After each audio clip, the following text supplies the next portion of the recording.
अस्सलामुअलैकुम व्यूवर्स, ये चौथी वीडियो है जो कि अकाउंटिंग एमसीक्यूज़ के ऊपर है और ये आपको कम्पिटिटिव एग्जाम्स में मदद देगी। इसमें हम 31 से लेकर 40th एमसीक्यू तक पढ़ेंगे। इस वीडियो को स्टार्ट करते हैं। 31st एमसीक्यू है हमारे पास, cash discount is provided on. Cash discount कब प्रोवाइड किया जाता है? परचेजेस पे, प्रॉम्प्ट पेमेंट पे, सेल्स पे या सेल्स रिटर्न पे। कस्टमर को इनकरेज करने के लिए कि वो जल्दी रकम अदा करे, प्रॉम्प्ट पेमेंट करे, इसके लिए हम जो डिस्काउंट देते हैं उसको हम क्या कहते हैं? Cash discount.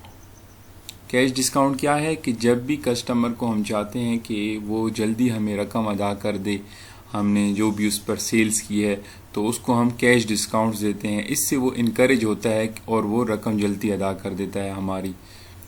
ठीक हो गया? तो इसलिए राइट आंसर क्या है? Prompt payment is the right answer. When goods in which business deal are sold it is called sales.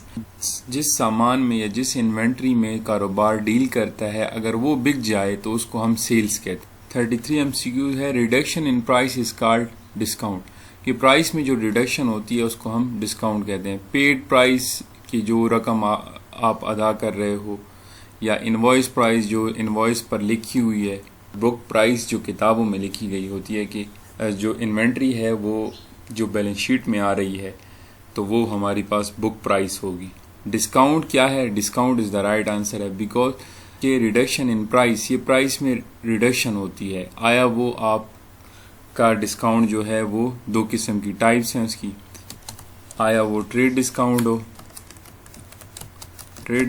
हो या और कैश डिस्काउंट हो। जैसे कि ऊपर हमने पढ़ा कि कैश डिस्काउंट कब दिया जाता है? जब प्रॉम्प्ट पेमेंट किट हो और आप कस्टमर को इनकरेज करना चाहते हैं कि वो जल्दी अपनी रकम या जल्दी अपना कर्जा अदा करे, तो उसके लिए आप कैश डिस्काउंट देते हो। और ट्रेड डिस्काउंट क्या होता है? ट्रेड डिस्काउंट वो डिस्काउंट होता है जो कि कस्टमर को सेल करते वक्त दिया जाता है। जब कस्टमर को जो भी कारोबार है वो बल्क में चीज़ लेने की वजह से या अपना लॉयल कस्टमर बनाने के लिए ऑन द स्पॉट, कि जिस टाइम पे आप कस्टमर पे सेल कर रहे हो उसी टाइम पे आप जब डिस्काउंट देते हो उसको ट्रेड डिस्काउंट कहते हैं।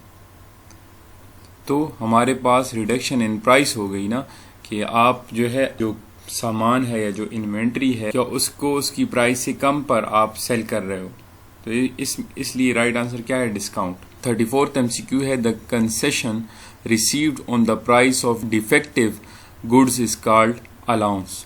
फॉर एग्जाम्पल, बाज़ औक़ात इस तरह होता है कि जो इन्वेंट्री आप सप्लाई करते हो उसमें कुछ कस्टमर बताता है कि इसमें कुछ इन्वेंट्री जो है वो ख़राब थी, तो आप उसको कंसेशन दे देते हो, और इस कंसेशन को क्या कहते हैं? हम अलाउंस कहते हैं। इस कंसेशन को डिफेक्टिव अलाउंस भी कहा जाता है। डिफेक्टिव अलाउंस कि आपने जो इन्वेंट्री सप्लाई की है उसमें डिफेक्टिव आइटम्स हैं या ख़राब माल है, जिसकी वजह से आप उसको अलाउंस दे रहे हो, छूट दे रहे हो कि आप इतनी रकम अदा ना करो।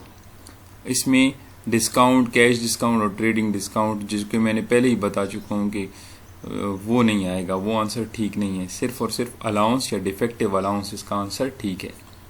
35th एमसीक्यू है हमारे पास, in support of a business transaction any written evidence is called voucher. ये वाउचर की डेफिनेशन है कि voucher is the evidence of the transaction, कि ये जो भी ट्रांजैक्शन हुआ है उसका सबूत क्या है? वाउचर। तो वाउचर आंसर ठीक है, सही हो गया, और सारे गलत। फिर है, building and furniture are called current asset. नहीं, ये करंट एसेट्स में नहीं आते। फिक्टिशियस एसेट्स, बराइनाम एसेट्स, ये बराइनाम भी नहीं होते। टेंजिबल एसेट्स, हाँ ये टच कर सकते हैं। और fix assets, most suitable answer इधर क्या है? फिक्स एसेट्स, कि ये फिक्स एसेट्स होते हैं। टेंजिबल भी हैं, लेकिन अगर हमसे इस तरह का सवाल पूछा जाता कि वो एसेट्स कौन से हैं जिनको हम टच कर सकते हैं या जो फिजिकल एग्जिस्टेंस जिनकी होती है, तब हमारे पास इधर सही आंसर क्या होता? बेस्ट सूटेबल आंसर क्या होता? Tangible assets.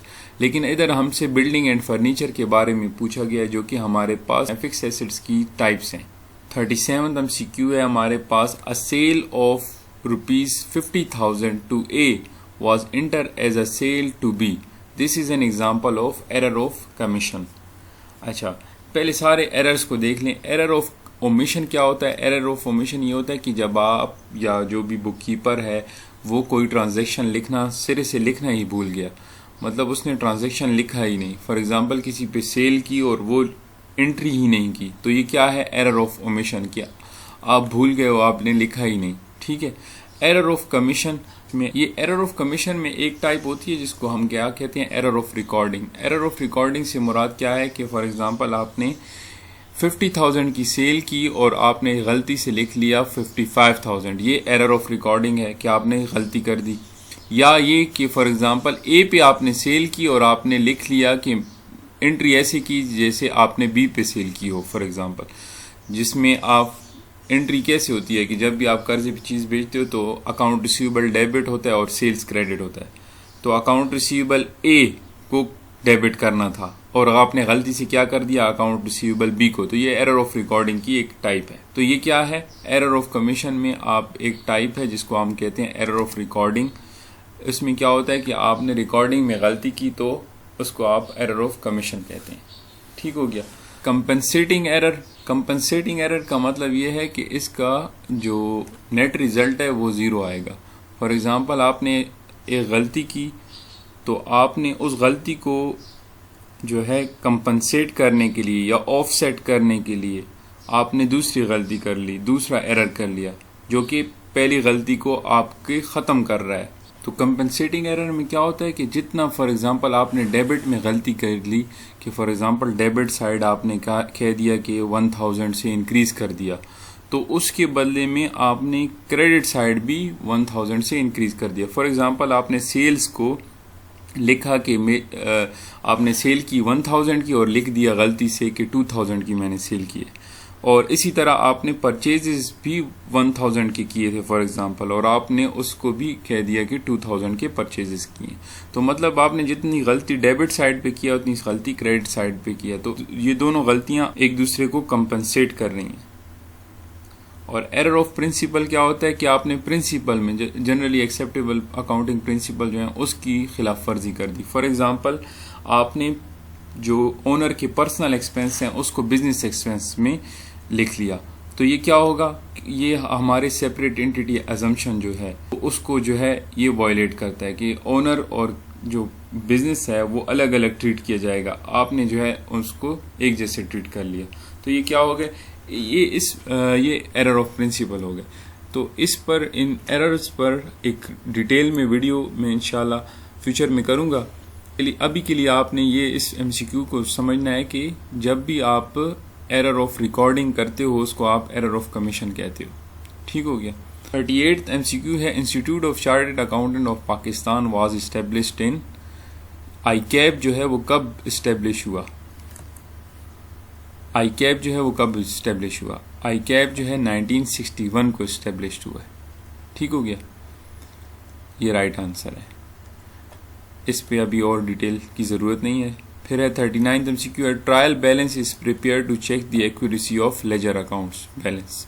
कि ट्रायल बैलेंस इसलिए बनाया जाता है ताकि हम चेक कर सकें कि आया हमने लेजर अकाउंट्स ठीक बनाए कि नहीं। ट्रायल बैलेंस की डेफिनेशन भी इसी तरह है कि 2 column schedule prepared to show the accuracy of ledger account, के 2 कॉलम के स्केजुअल है जो कि इसलिए बनाया जाता है ताकि हम लेजर अकाउंट्स जो बनाए हैं उसकी एक्यूरेसी देख सकें। 40th एमसीक्यू है, if a transaction is completely omitted from the books of account will it affect the agreement of a trial balance. जब एक ट्रांजैक्शन हमने सिरे से लिखा ही नहीं तो क्या ये ट्रायल बैलेंस की जो बैलेंस वो बराबर आता है उसको इफेक्ट करेगा?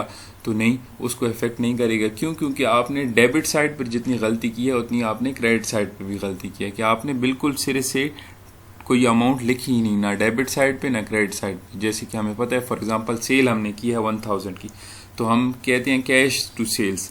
अभी आपने ये एंट्री लिखी ही नहीं, तो ना आपका डेबिट साइड कैश का वो आपका बड़ा है और ना ही सेल्स क्रेडिट साइड कि क्रेडिट साइड आपका बड़ा, तो आपका ट्रायल बैलेंस इक्वल आएगा। इसमें कोई कन्फ्यूजन हो तो आप मुझसे कमेंट्स में पूछ सकते हैं। Thank you.